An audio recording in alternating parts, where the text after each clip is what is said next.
et remercier également tous ceux qui ont participé à l'organisation de cette activité. C'est un plaisir pour moi d'avoir cette occasion d'exprimer mon opinion, mon point de vue sur des questions aussi importantes que celles relatives à l'éligibilité. Je dois avouer que dès que j'ai vu que vous êtes le modérateur, monsieur le professeur, donc automatiquement j'ai donné mon accord, compte tenu des relations qui nous lient, mais également connaissant votre rigueur, et je me suis dit que sans aucun doute, cette activité connaîtra une portée scientifique et ce sera utile pour notre pays et au-delà aussi pour les États africains.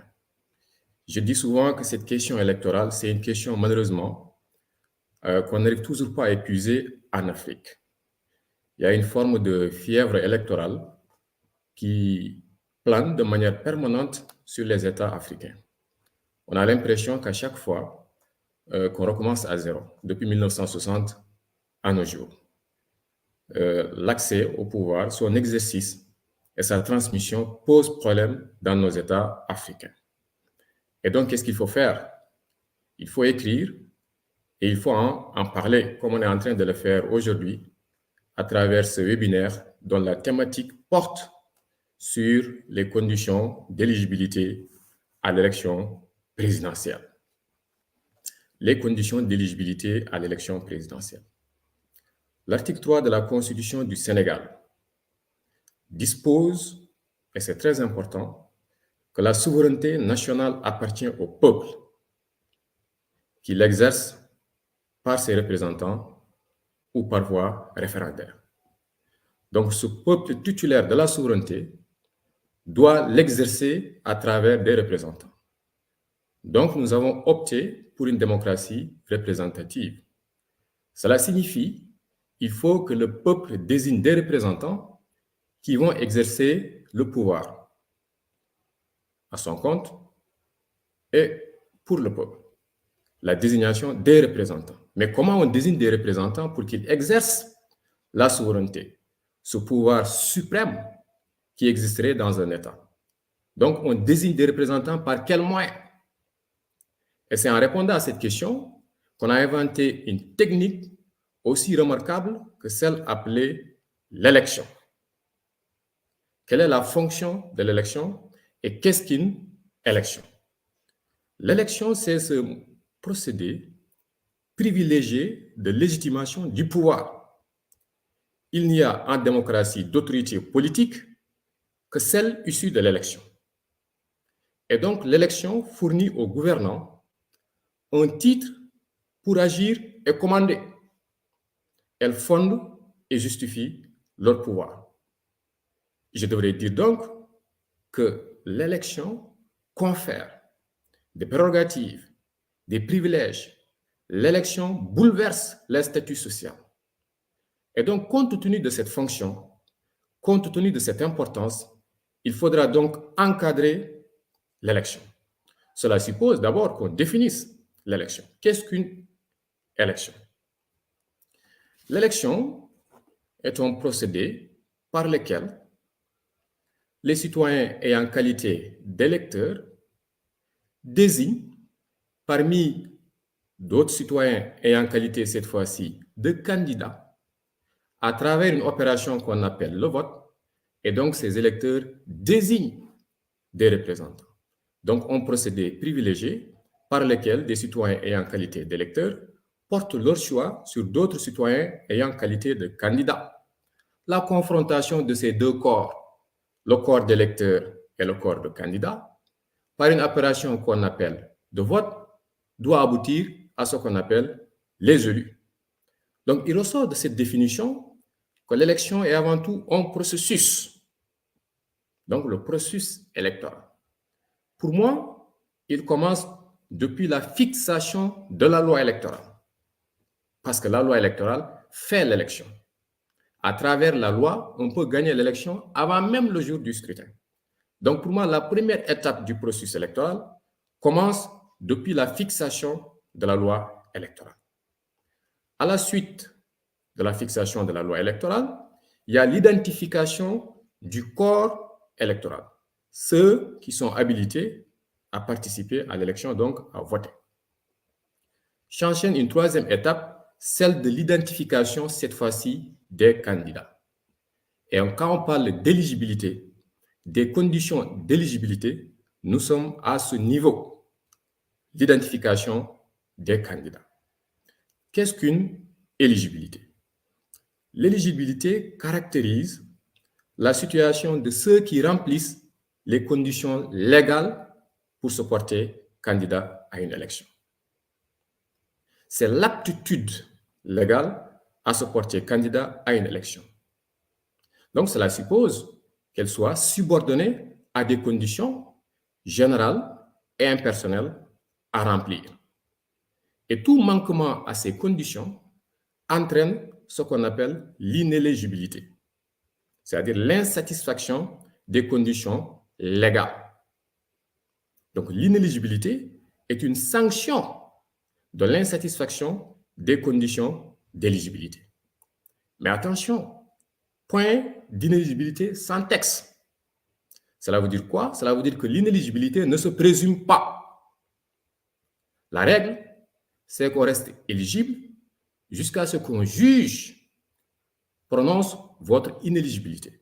Donc, elle ne peut pas se présumer et on ne peut pas l'envisager sans texte. L'inéligibilité doit être distinguée d'autres notions voisines comme l'incompatibilité.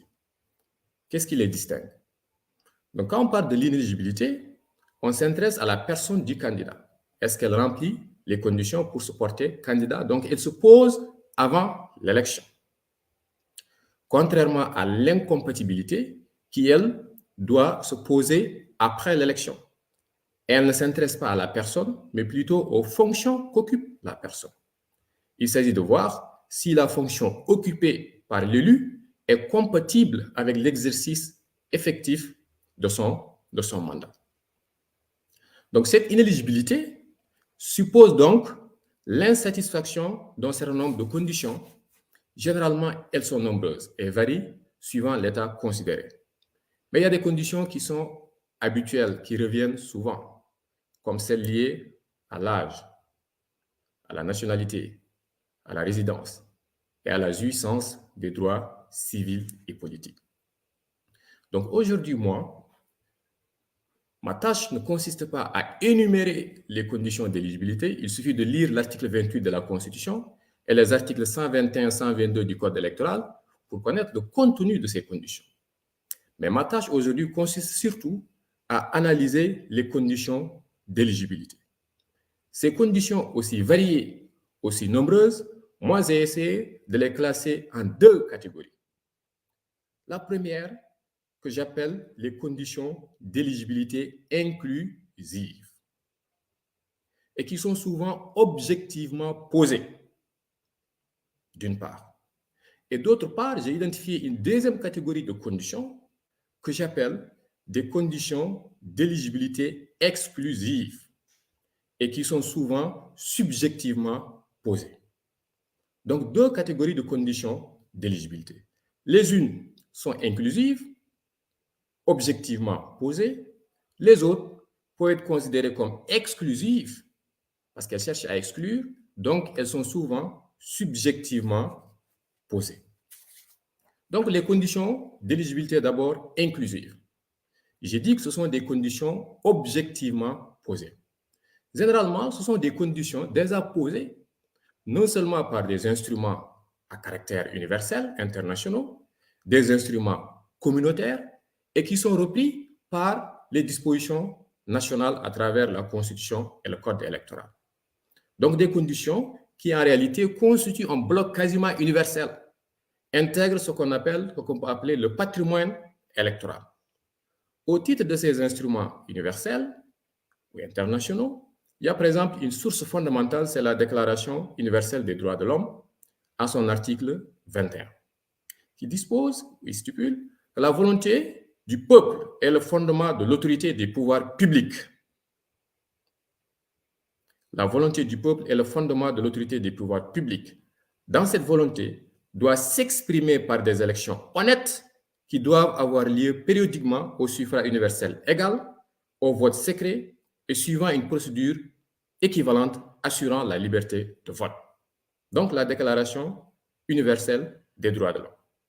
On peut aussi citer l'article 25 du Pacte universel des droits civils et politiques de 1966, qui reprend ce droit de prendre part pour tout citoyen à la direction des affaires publiques, de voter, d'être élu et d'accéder dans des conditions générales d'égalité aux fonctions publiques.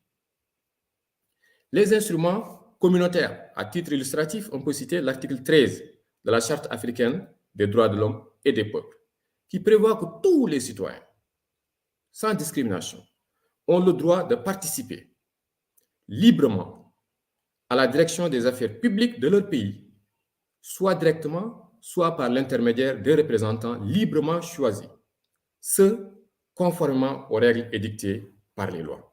On pourrait également citer l'article 3 de la Charte africaine de la démocratie, des élections et de la gouvernance du 20 janvier 2007. Donc, des instruments communautaires, des instruments à caractère universel, des instruments internationaux qui forment un bloc patrimoine, un bloc électoral, un patrimoine électoral et qui posent le principe de la liberté de candidature. Ce sont ces instruments-là qui sont transposés au niveau national et on peut citer par exemple l'article 28 de la Constitution du Sénégal. Tout candidat à la présidence de la République doit être exclusivement de nationalité sénégalaise, jouir de ses droits civils et politiques, être âgé de 35 ans au moins et de 75 ans au plus le jour du scrutin. Il doit savoir lire, écrire et parler couramment la langue officielle. Donc, c'est une transposition en réalité de ces instruments-là au niveau national. Ces conditions-là, ce sont des conditions objectivement posées, générales et impersonnelles. Et souvent, le juge en assure la protection, que ce soit le juge constitutionnel ou le juge communautaire. Très rapidement, on peut donner par exemple 2 exemples. En Afrique, au Bénin, en 1995, lorsqu'on a voulu introduire dans le code électoral une disposition qui voulait exclure un candidat, cette disposition soutenait que si un citoyen bénéficie de 2 nationalités, au moment de déposer sa candidature, il doit prouver qu'il a renoncé l'autre nationalité dont il dispose. Donc, c'est une condition qui visait à l'époque d'exclure, par exemple, Nicéphore Soglo, qui avait à l'époque 2 nationalités. Lorsque la Cour constitutionnelle a été saisie, elle a considéré que le code électoral a ajouté une disposition qui n'est pas prévue par la Constitution et donc la Cour a censuré cette disposition. Donc la Cour a anéanti, a neutralisé cette disposition qui visait à exclure un candidat. Ça s'est passé également en Tanzanie, lorsqu'on a introduit dans la Constitution que pour être candidat, il faut obligatoirement être affilié à un parti politique. Donc, la candidature était subordonnée à l'affiliation à un parti politique, ce qui excluait d'office les candidatures indépendantes. La Cour africaine des droits de l'homme, saisie de cette question, a considéré que l'ajout de cette disposition dans la Constitution porte atteinte à la liberté de candidature et donc la Cour censure cette disposition. Ça, c'est lorsque le juge veille à la protection de la liberté de candidature, lorsqu'il assume sa fonction de garant de la liberté de candidature. Mais il peut arriver que d'autres conditions subjectives soient posées et que le juge ait une attitude de timoré, donc quasiment complice, et qui porterait donc atteinte à la liberté de candidature. C'est le cas lorsque les conditions d'éligibilité ont été posées de manière subjective et donc dont l'effet pervers est d'exclure des candidats. Donc les conditions d'éligibilité exclusive qui tentent à exclure les candidatures gênantes, les potentiels candidats. À titre illustratif, on peut aller très rapidement voir d'abord au Sénégal, ensuite en Côte d'Ivoire.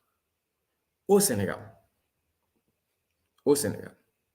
toutes les tensions électorales qu'on est en train de vivre aujourd'hui, toute cette fièvre électorale qu'on est en train de vivre aujourd'hui, remonte en réalité le 4 juillet 2018. Quand je dis 4 juillet 2018, ça peut étonner parce que quand même c'est récent. Parce que jusqu'à cette date, 4 juillet 2018, la qualité d'électeur n'était pas une condition d'éligibilité. On pouvait se porter candidat à une élection présidentielle au Sénégal sans être électeur. Ce n'était pas une condition d'éligibilité. Mais qu'est-ce qui s'est passé donc en 2018 ? et qui est en train de nous poursuivre jusque-là.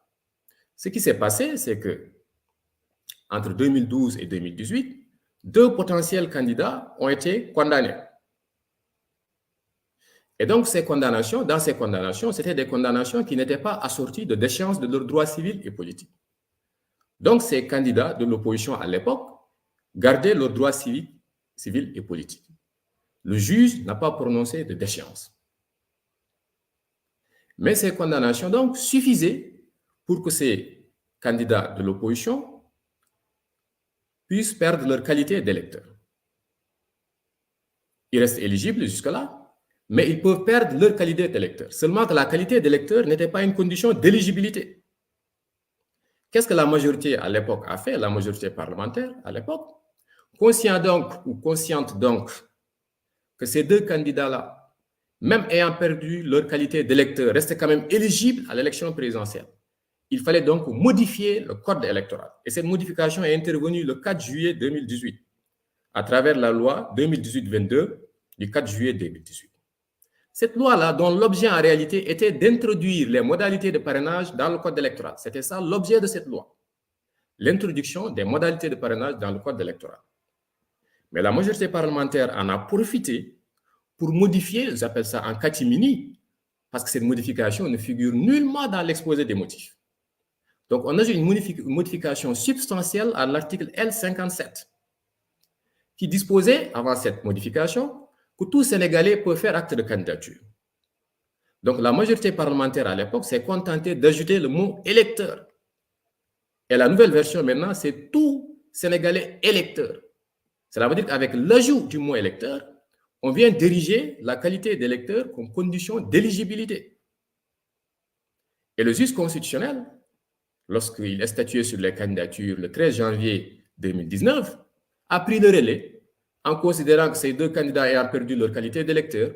Or, le code électoral fait de la qualité d'électeur une condition d'éligibilité. Par conséquent, leur candidature, donc, irrecevable. Vous voyez comment on a posé une condition supplémentaire pour exclure des candidats de l'opposition. Et c'est ce que nous sommes en train toujours de vivre. Parce qu'avant 2018, qui a entendu parler de l'article L29, de l'article L30, de l'article L28 du code électoral? Qui a entendu parler de ces articles? Personne. On a commencé à parler de ces articles-là à partir de 2018. Parce que c'est à partir de cette date qu'on a érigé la qualité d'électeur comme condition d'éligibilité. Or, dans le code électoral, il existe des dispositions qui vous permettent facilement de perdre votre qualité d'électeur. Donc, l'association de l'électorat et de l'éligibilité nous pose tous nos problèmes aujourd'hui. Jusque-là, c'était une dissociation entre les deux. Parce qu'il existe dans le code électoral des dispositions qui permettent de faire perdre à quelqu'un facilement la qualité d'électeur. Des condamnations très faibles vous permettent de perdre la qualité d'électeur et par conséquent, vous devenez inéligible. Et c'est tout le mal qu'on est en train de vivre aujourd'hui. Le fait de poser la qualité d'électeur comme une condition d'éligibilité. Donc, ces dispositions-là du code électoral devraient être supprimées. Si on veut organiser des élections transparentes et inclusives, devrait être supprimées. Et la déchéance du droit de vote ne devrait revenir qu'au juge qui prononce une condamnation. Il n'appartient pas au code électoral de prévoir des dispositions qui permettent à un citoyen de perdre sa qualité d'électeur. Ce n'est pas l'objet du code électoral. Il appartient au juge, en prononçant des condamnations, de les assortir de sanctions complémentaires comme la déchéance du droit de vote ou la déchéance de l'éligibilité, mais pas le code électoral. Donc, ces dispositions-là devraient être supprimées pour une élection inclusive. Mais tant que ces dispositions restent dans le code, tout citoyen du jour au lendemain, après une faible condamnation, peut se retrouver inéligible. Ça, c'est le Sénégal. Et ça s'est passé ailleurs dans d'autres pays, comme en Côte d'Ivoire, comme on le sait, en 1993, à la suite du décès de Houphouët-Boigny. Le président intérimaire, à l'époque, Henri Konan Bédié, a introduit aussi une disposition exclusive dans la Constitution. Pour être candidat, il faut que vos parents soient de naissance ivoiriens, aussi à leur tour, de parents ivoiriens, et ça a posé la condition d'ivoirité. Et on a vu ça où nous a mené en 2010 à une crise post-électorale et à des pertes en vies humaines innombrables. Donc, partout à travers l'Afrique, on constate de plus en plus des dispositions subjectivement posées dans le but d'exclure des candidats. C'est valable au Sénégal depuis 2018 et ça nous pose un problème aujourd'hui tant que ces dispositions restent dans le code électoral. C'est ce qui s'est passé en Côte d'Ivoire. C'est pour dire que l'élection, ce qui la caractérise et ce qui devrait la caractériser, c'est l'inclusion. Il n'appartient pas à une majorité parlementaire d'introduire, soit dans la Constitution ou dans le code électoral, des dispositions dont le but est de disqualifier des candidats. Parce que quand on disqualifie de potentiels candidats, qu'est-ce qui va se passer? Cela veut dire que vous organisez des élections sans risque. Vous pouvez les gagner. Mais ce qui va se passer, c'est que vous n'avez pas une assise populaire qui vous permet de gérer tranquillement votre mandat.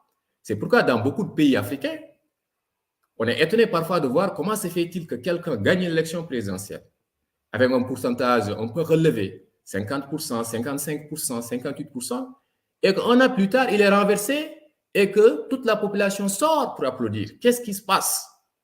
C'est parce que tout simplement, ces chefs d'État-là ont organisé des élections sans risque pour une réélection automatique pour pouvoir se maintenir au pouvoir. Or, les résultats prononcés ne reflètent pas l'expression de la volonté populaire, ne reflètent pas l'authenticité de la volonté populaire et par conséquent, c'est un président sans assise populaire. Et donc, un président sans assise populaire, c'est un président fragile parce qu'il n'est pas légitime. Et ça, c'est une conséquence de l'exclusion de potentiels candidats à des élections en Afrique. En définitive, les conditions d'éligibilité sont des conditions importantes. Les modifications subjectives, irrelatives, sont source d'un mal électoral. Des controverses. L'exclusion à des élections est source de frustration. Cette exclusion porte atteinte à deux droits. Ce n'est pas un seul droit, mais à deux droits.